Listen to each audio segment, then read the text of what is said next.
Analisis Dr. Rismon Hasiholan Sianipar sangat sulit, kalau tidak mustahil, untuk dibantah.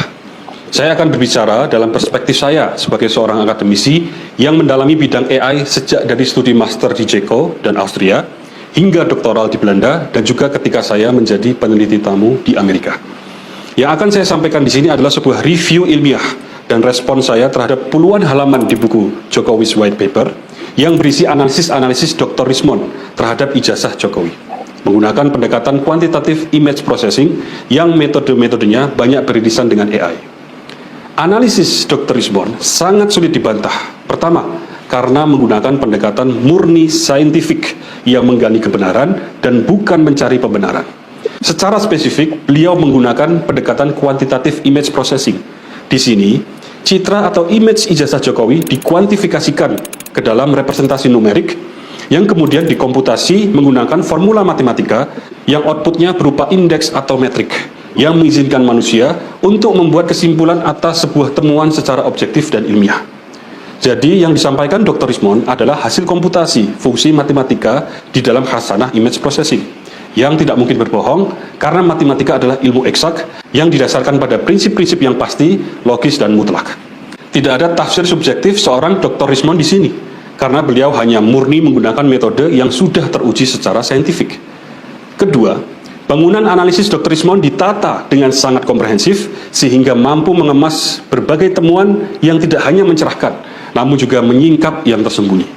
Di sini saya tidak kaget setelah mengetahui bahwa beliau ternyata adalah seorang lulusan Jepang yang meraih beasiswa Monbuka Gakusho, sebuah beasiswa prestisius dari negeri Sakura.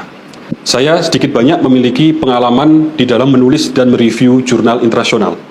Dan tidak berlebihan kalau saya katakan bahwa dedikasi Dr. Rismon di dalam buku Jokowi's White Paper adalah kelas dunia. Secara spesifik teknis, sebagai contoh, Dr. Rismon membandingkan pola kompresi pada citra digital ijazah Jokowi dan mengamati inkonsistensi pada banyak area citra yang mengindikasikan kuat adanya rekayasa digital pada dokumen tersebut. Selanjutnya, Dr. Rismon mengamati pola overlapping atau tumpang tindih dari dokumen ijazah Jokowi dan sebuah dokumen ijazah lainnya dan menemukan pola overlapping yang tidak biasa pada ijazah Jokowi yang mengindikasikan dokumen tersebut bukan hasil cetakan resmi universitas. Sedang dokumen ijazah satunya menunjukkan karakteristik kuat dari pola overlapping dokumen resmi yang dicetak oleh universitas. Dan masih banyak lagi analisis yang dilakukan oleh Dr. Rismon di dalam buku Jokowi's White Paper yang saya sampaikan tadi hanyalah sekelumit contoh. Masih ada analisis proportional spacing, kerning, uji overlay, analisis clips, analisis noise pattern untuk memeriksa keabsahan lembar pengesahan skripsi Jokowi. Ada juga analisis intensitas warna dalam ruang warna yang berbeda dan gradien analisis untuk mengamati lintasan stempel merah pada ijazah Jokowi yang semuanya akan terlalu panjang dan teknis jika disampaikan lewat video pendek ini. Jadi yang bisa membantah temuan-temuan Dr. Rismon hanyalah temuan-temuan ilmiah lainnya yang sepadan dalam hal pendekatan analisisnya yang sama-sama didasarkan pada metode kuantitatif image processing yang telah teruji secara saintifik. Sama-sama disusun dalam komposisi analisis yang komprehensif serta dikemas dalam alur penyampaian yang kronologis. Dan tentunya sama-sama dipublikasikan ke khalayak ramai. Biasanya, para ilmuwan lainnya akan turut mereview temuan ilmiah tersebut sebagai proses validasi, yang bisa saja ditolak karena dianggap tidak layak, atau diakui jika memang dianggap memenuhi standar dan menghadirkan pembaharuan. Yang saya lakukan melalui video ini adalah ringkasan review saya terhadap pekerjaan ilmiah Dr. Rismon dalam menganalisis keabsahan ijazah Jokowi, sekaligus bentuk tanggung jawab saya sebagai seorang ilmuwan. Berbagai metode kuantitatif yang dipakai Dr. Rismon adalah pendekatan image processing yang dasarnya adalah matematika. Jika kita menuduh hasil analisis Dr. Rismon itu bohong, secara tidak langsung kita juga menuduh matematika itu berbohong.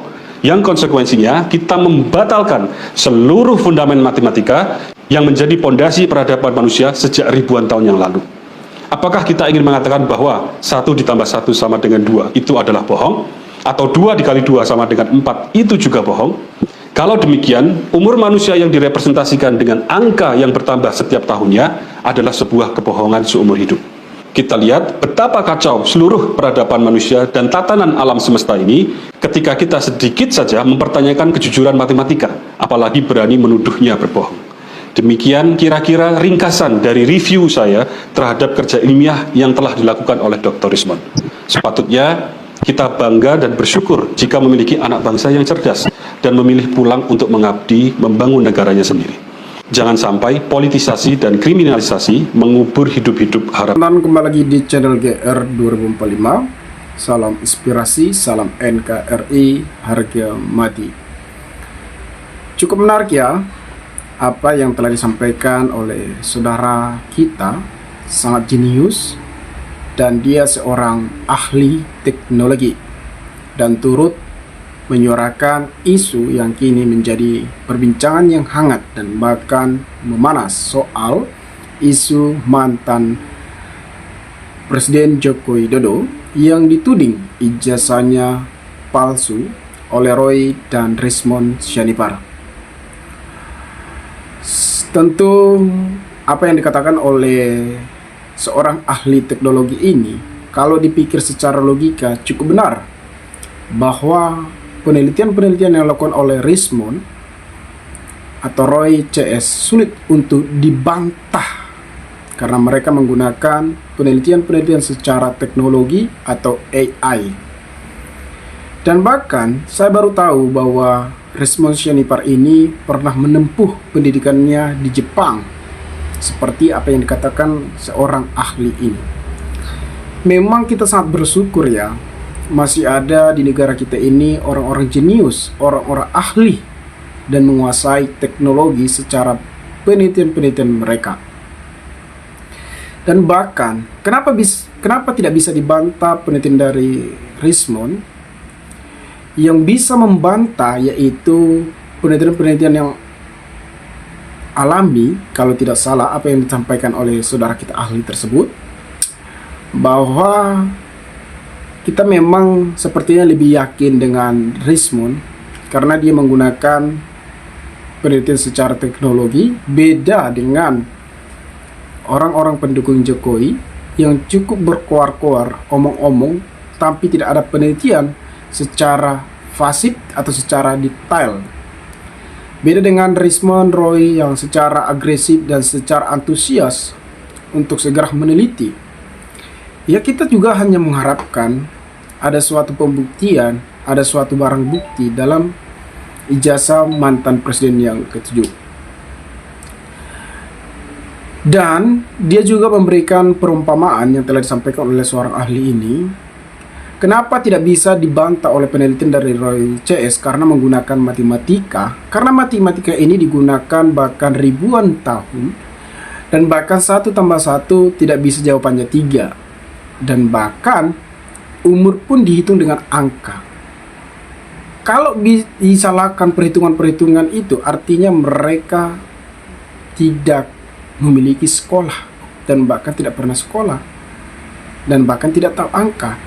Penelitian secara angka itu sangat sulit dibantah karena sesuai data dan sesuai perhitungan. Memang itulah yang disampaikan oleh saudara kita ahli tersebut.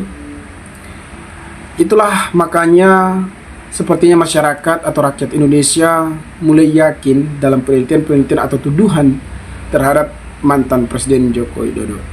Ya pastinya yang bisa membantah itu ya Pak Jokowi. Kalau misalnya ijazahnya itu asli, ya segeralah tunjukkan ijazahnya ke publik ataupun di pengadilan. Kalau tidak bisa menunjukkan ijazahnya ke publik, ya setidaknya tunjukkan di pengadilan. Dan Rismond dan Roy dan Dr. Tipa dan segera hadir untuk mendengarkan pernyataan atau alat bukti atau barang bukti ijazah itu asli ataupun palsu.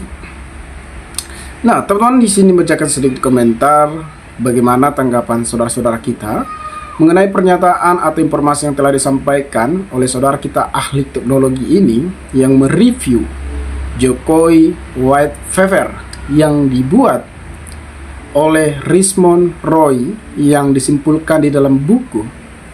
Itu artinya penelitian mereka memang cukup baik dan cukup detail. Nah, yang pertama adalah saudara kita Nurja yang percaya ijazah Joko itu Mukidi asli. Itu adalah orang buta, tidak bisa melihat foto di ijazah Jokowi Mukidi itu fotonya orang lain.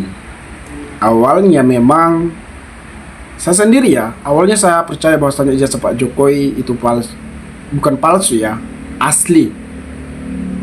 Tetapi lambat laun bahwa keyakinan saya makin pudar ketika Roy dan Rismond meneliti secara detail dan menunjukkan ada perbedaan-perbedaan satu angkatan dengan Pak Joko Widodo di tahun 85. Dari segi foto aja semungkinan kita sudah mencurigai.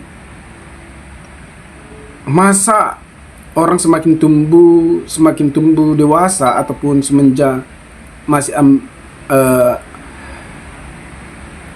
tua, seperti Pak Jokowi kan umurnya sudah cukup tua lah. Masa dia tidak pakai kacamata? Padahal dulu pakai ijazah pakai kacamata. Apakah dari pihak kampus mengizinkan untuk foto ijazah itu pakai kacamata? Nah, itu sebagai pertanyaan juga, teman-teman. Jadi itu perbandingan. Dan ada juga diisukan bahwasanya nomor seri atau penomoran dari ijazah Pak Jokowi cukup berbeda dari orang-orang lain. Itu yang meyakinkan, itu yang membuktikan bahwasanya ijazah Pak Jokowi itu sepertinya benar-benar janggal. Makanya zaman sudah berubah, sekarang zaman baru, zaman modern, zaman canggih. Masih banyak manusia yang masih bodoh, belum bisa berpikir cerdas. Ini sudah ganti zaman ahli. Jangan mau dibodohi, jangan seperti hidup selain manusia. Manusia itu makhluk yang tertinggi di dunia. Jangan seperti hidup hewan, pokoknya hidup padahal punya alat lengkap. Hancurkan termol sampai akar-akarnya. Buat gaduh NKRI Prabowo kita. Mantap, ada anak bangsa yang cerdas. Cuman termol saja yang lahir jadi ternak. Bukan anak bangsa, mereka cuman ternak dari Jokowi Dodo. Kebohongan Jokowi pasti jatuh. Sepandainya tupai melompat pasti jatuh juga. Semoga si pembohong Jokowi dipenjarakan atas kebohongannya selama menjabat presiden. Ya, kita juga tidak terlalu itu ya teman. Karena apa? Karena belum ada suatu pembuktian. Saya tidak tahu apa maksud dan tujuan Jokowi tidak memperlihatkan ijazahnya. Apakah ijazahnya itu benar-benar palsu? Dan begitu juga apakah Jokowi menggunakan suatu permainan politiknya sehingga namanya selalu diperbincangkan di media sosial untuk kepentingan keluarganya? Saya tidak tahu juga. Nah, lanjut lagi. Jokowi buntu. Bawalah kasus ijazah Jokowi Mahkamah Internasional biar Indonesia makin terkenal. Sudah subhanallah, jadi ketetapan Allah SWT yang benar tidak mungkin dikalahkan sama kebatilan. Tinggal kita sabar dan doa. Ini baru orang pintar, sangat ilmiah. Mana termal-termal, ayo bantah pendapat dokter ini. Jangan bisanya hanya ngeyel, ngotot urat leher mau putus tapi isi kosong. Ya benar sudah. Seperti yang saya katakan tadi teman-teman, bahwa sepertinya pendukung Pak Jokowi ini hanya ngotot bahwa ijazah Pak Jokowi itu adalah ijazah asli. Dan ini gitu, tapi tidak ada alat bukti, tidak ada barang bukti. Dan bahkan mereka tidak menggunakan penelitian secara ilmiah. Beda dengan dari kubu kubu dari Roy, mereka menggunakan secara ahli. Makanya saudara kita ini, orang jenius ini mengatakan bahwasanya penelitian mereka sulit untuk dibantah. Ya, karena menggunakan penelitian secara ilmiah. Saya saja nggak ngerti apa-apa saja. Foto ijazah Jokowi bukan Jokowi, apalagi yang ahli. Tapi sayangnya penegak hukum Indonesia berpihak ke Jokowi. Makanya Jokowi kebal hukum. Dusta dan bohong penyebab utama hancurnya bernegara. Rakyat harus bergerak. Presiden Prabowo benar-benar nggak ada wibawa sebagai kepala negara. Hukum masih dikendalikan oleh Jokowi. Banyak orang pintar jenius sekarang baru pada muncul. Mantap, gue demam. Lihat berita di YouTube gue, anggap belajar. Jokowi mungkin sangat jahat bikin ijazah cetakan UPBP Universitas Percetakan Pasar Pramuka Pojok, Jalan Cekini, Salembang, Jakarta Pusat. Jokowi mungkin tidak berani memakai fotonya sendiri dan di ijazah UPBP-nya. Rakyat mayoritas Indonesia yang waras mendukung Pak Roy Suryo dan Pak Rismond dan Dr. Tifa. Semoga sangat selalu juga dilindungi Allah Subhanahu wa taala. Amin ya rabbal alamin. Ya. Ya kita tentu tidak berpihak kepada siapapun lah, tetapi dalam hal ini kita sangat mengharapkan bahwa tidak ada perdamaian dalam hal ini sebelum ada petunjuk secara bukti, begitu ya teman-teman. Nah teman-teman, mungkin sekian video ini. Jika ada pertanyaan atau tanggapan dari teman-teman, maka berkala tanggapan atau berkomentar agar kita bisa saling tukar pikiran satu antara lain. Salam inspirasi, salam NKRI GR 2045 melaporkan.